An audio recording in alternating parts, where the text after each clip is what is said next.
so fast, friend. Success! Squared.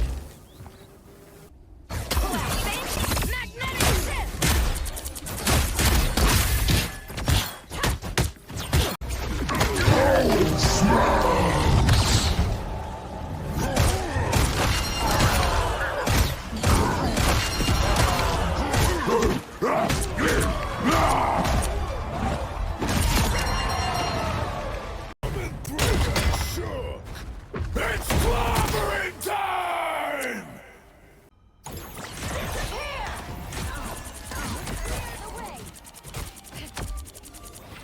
And that right there was Tenacity. For the uninitiated, Tenacity is a new global mechanic in Marvel Rivals designed to act as a circuit breaker for crowd control. If you're hit by 6 CC abilities within 7 seconds, or if you're locked out of your character for 5.5 seconds total, Tenacity kicks in, purging all effects and granting temporary resistance. With the arrival of Season 7.5, Marvel Rivals has hit a crossroads, one defined by a single, controversial shift. Over the last year, Marvel Rivals has faced a slow, creeping problem: CC bloat. With every new hero added to the roster, the frequency of stuns, pulls, and knockups increased. Tanks in particular stopped feeling like a formidable anchor and started feeling like pinballs. Tenacity was the developer's answer to the public outcry. It was a wish granted to every frustrated tank main.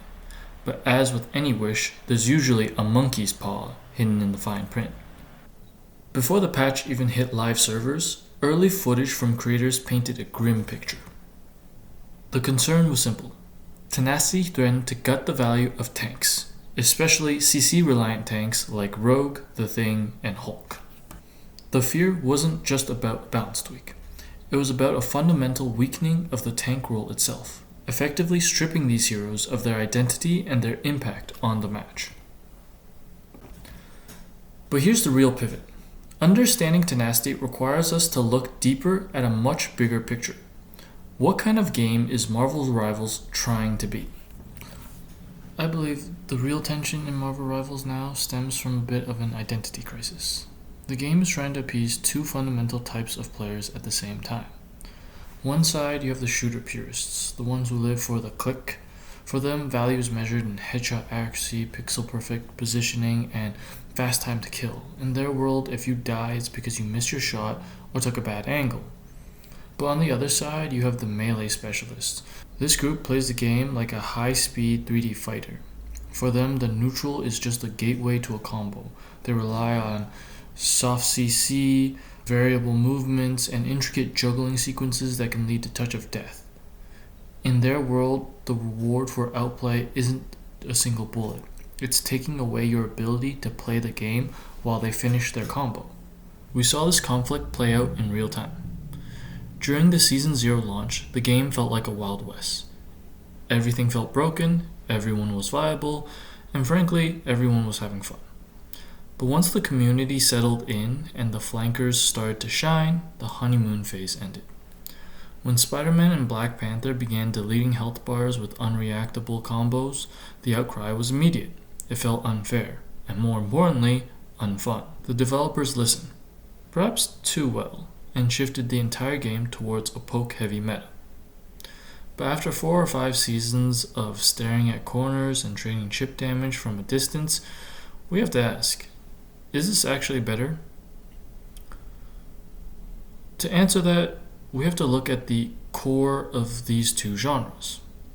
In a shooter, the core is built on time to kill. It's about the one-tap. Characters like Hawkeye and Hela exist because shooter players find satisfaction in the instant reward of good aim and a clean headshot. But in a fighting game, the core is built on the neutral. You jockey for position, wait for your opponent to whiff a move so you can punish them. The reward for that punish is the combo, sometimes even a touch of death. The problem is that in Season 2, those two worlds collided, in the worst way possible.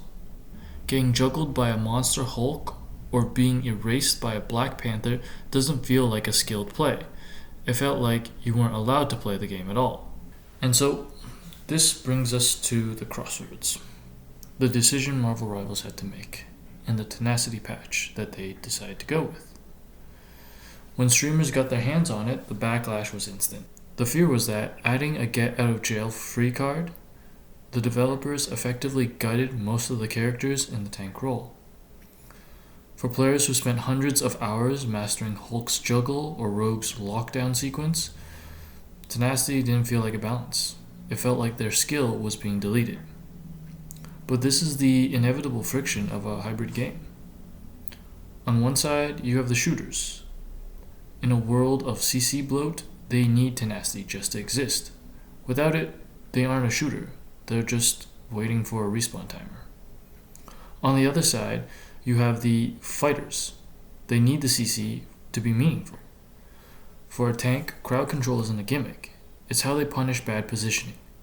It's how they maintain their value. If a tank can't hold you in place, they're just a larger, easier target to hit, or a bullet sponge. By pushing this patch through, Marvel Rivals has finally stopped trying to please everyone. They've picked a side. By prioritizing player uptime over combo completion, they've officially put the word shooter back into hero shooter. They decided that in this world, your ability to move and aim is always more sacred than your ability to lock someone down in a combo. But I want to know what you think. Is that the right call? Would the game have been more interesting if it leaned into the chaos of Season 2? Or is this shooter-first philosophy the only way for the game to survive long-term? Can a game truly be a touch-of-death fighter and a one-tap shooter at the same time? Or is one always destined to kill the other? Let me know if you agree or disagree, or any other thoughts down in the comments below. Thank you guys so much for watching, and have a good time. Have a good one. Peace.